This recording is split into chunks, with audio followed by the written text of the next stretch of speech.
ఇద్దరు మాట్లాడేదే పత్రికల్లో వస్తున్నది తప్ప, క్షేత్రస్థాయిలో మూవ్‌మెంట్ లేదు. కదలట్లేదు. ఆ నాయకత్వం రెండో, మూడో శ్రేణి కార్యకర్త కదలాలి గదా! అది బీఆర్ఎస్‌లో ఉన్న ప్రధాన లోపం అనేది ఒకటి. అంటే అంటే జనరల్‌గా ప్రాంతీయ పార్టీలలో అంతటా గూడా నాయకత్వాన్ని కింది లెవెల్ నుంచి బలోపేతం జేసి వాళ్ళకు ఆహ్, వాళ్ళని గూడా ఎలివేట్ జేయడం అనేది ఒక లోపంగా జరుగుతా ఉంది. అది మన దగ్గరనే గాదు, తమిళనాడులో ఉంది.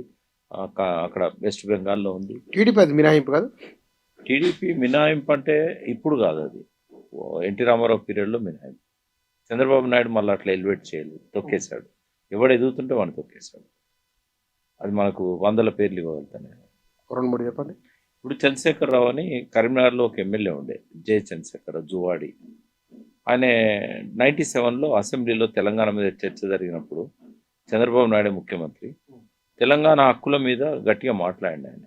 అంటే చంద్రబాబుని బ్లేమ్ చేయలే. తెలంగాణ కోసం. తరతరాలుగా ఈ ప్రాంతానికి అన్యాయం జరుగుతుందని మాట్లాడిండు. హ్మ్. నెక్స్ట్ టికెట్ ఇవ్వలేదు ఆయనకి.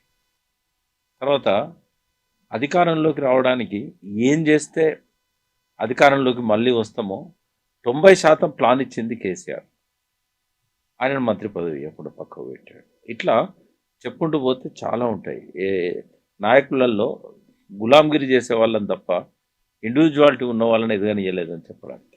హ్మ్. ఇప్పుడు మనకి హీరోలు కనబడుతున్న కొంతమంది కూడా అప్పుడు వాళ్ళు బయటికి ఏమాత్రం ఎక్స్పోజ్ కాకుండా ఆ శక్తి 48 సూత్రాలు చదివినట్టున్నారు వాళ్ళు.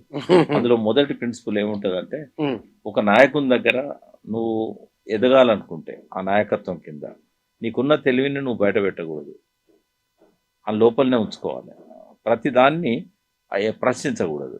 ఆ ఎదుటి నాయకుడు చెప్పేదాన్ని అనుసరించాలి తప్ప నువ్వు ప్రశ్నించకూడదు.